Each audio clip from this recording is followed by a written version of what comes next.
dim cymharol o fach. Mae da ni cwbl o ddoctoriaid yn gweithio fewn y tîm, ni'n 5 o nyrsys.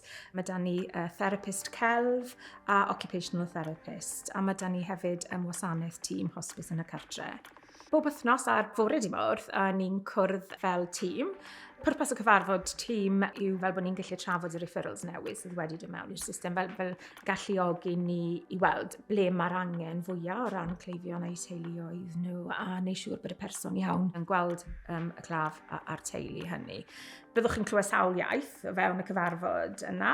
Fydd yna Tamil, fydd yna Saesneg, fydd yna Gymraeg, a ni'n parchu'r ffaith bod pawb â'i iaith, a dyna beth sydd yn bwysig i ni fel tîm hefyd. It's quite important sometimes to have that bonding in your mother tongue.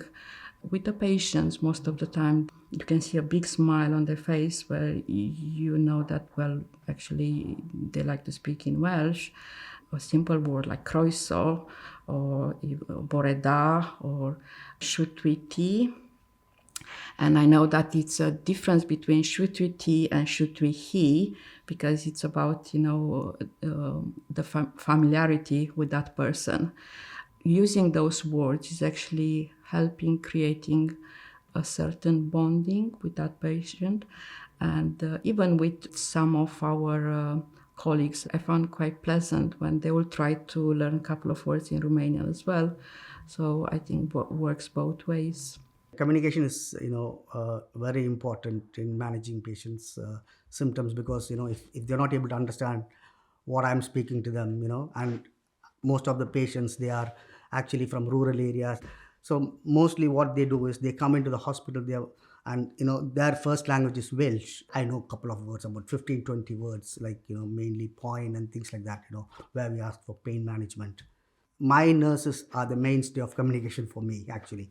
They help me a lot in communicating to the patient. So I go with the nurse when I have to deal with the patient's care. When I open the conversation, I'll say, Boreda, that makes a big difference. They smile, they have more confidence. They're happy about, discussing things with you openly. Dy'r rhai o'r geirfa neu beth ni'n weid, falle ddim wastad yn cyfieithu, allan ni holi i rhywun, siwt ych chi'n teimlo heddi, a falle fydden nhw'n ateb nôl, fel y boi heddi, siwt ych chi'n cyfieithu'r peth yna, so y pwysigrwydd o bod bobl yn teimlo'n hyderus i fynegu yn glir siwt maen nhw'n teimlo yn y iaith sydd yn gysurus ac yn gyfarwydd nhw. Our patients are in their last few weeks of life, and I think it's really important for some of those patients, Welsh is their first language and they really struggle in English. Mae'n pwysig iawn. Just i gweud, hello, shwmae, diolch, any kind of little word to anybody that's struggling to our patients. It's pwysig iawn. Yn benodol, ni'n cofio un dyn oedd Dani a meddwl bydde fe yn gwario ei ddiwrnodau ola yn yr ysbyty, a erbyn i ni gael y referral am lan i weld a siarad yn Gymraeg, a dyna'r tro cyntaf iddo fe cael siarad yn Cymraeg, sylweddoli bod e'n moyn marw gytre, a beth oedd yn bwysig iddo fe oedd i fynd i weld y cyd-efed am y tro ola. Felly o fewn oriau, prynhawn hynny, mi ddyswn i ben i neu siŵr bod yn mynd adre i welu hunan gyda'r cyd-efed wrth ei ochr so pwysigrwydd y iaith a petai ni ddim wedi mynd lan, wy'n siŵr bydde'r cyfle na wedi golli.